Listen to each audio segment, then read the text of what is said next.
সম্মানিত এলাকাবাসী, আজকের পর থেকে এই মসজিদে কোনো আজান হবে না, কোনো নামাজ হবে না। এই মসজিদে তালা দেওয়া হচ্ছে। কি ব্যাপার? ইমাম সাহেব মাথা ঠিক আছে তো? মসজিদের মাইকে কি বলতেছে উনি সব? ইমাম সাহেবের এত বড় সাহস, মসজিদে তালা মারে! সভাপতি সাহেব, সভাপতি সাহেব, জি, আরে সেক্রেটারি সাহেব যে, আসসালামু আলাইকুম। আপনি কিছু শুনেছেন? কি মসজিদের ইমাম সাহেব নাকি মসজিদে তালা মারতেছে।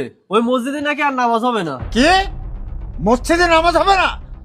ইমাম সাহেবের এত বড় সাহস! চলুন দেখি চলেন। কে- তো কেমন সাহস হয়েছে বেয়াদব কোথাকার! মসজিদে নামাজ হবে না? হ্যাঁ ইমাম সাহেব, দাঁড়াও। তুমি নাকি মসজিদে নামাজ পড়াবা না, আজান দেবা না, আবার মসজিদে তালা দিচ্ছাও। মাইকের সমস্ত কি শুনছিস কি তোমার? সভাপতি সাহেব, আপনি ঠিকই শুনেছেন। এই মসজিদে আজানও হবে না, নামাজও হবে না। নামাজ আজান হবে না মানে? আপনি কি বলতে চাচ্ছেন এসব? আমি যা বলতেছি সব ঠিকই বলতেছি। ঠিকই বলতেছ মানে? সভাপতি সাহেব, যে মসজিদে আমি কোরআনের আয়াত বোঝাতে পারি না, হাদিসের কথা বলতে পারি না, যে আল্লাহর ঘরে সত্য কথা বললে রাজনীতির অভিযোগ আছে, সেখানে নামাজ পড়ে কি লাভ হবে? সেখানে আজান দিয়ে কি হবে? এসব কি বলছো তুমি? হাদিস কোরআনের আলোকে কথা বলবা? তোমাকে কে বাধা দিচ্ছে আমাকে বলো।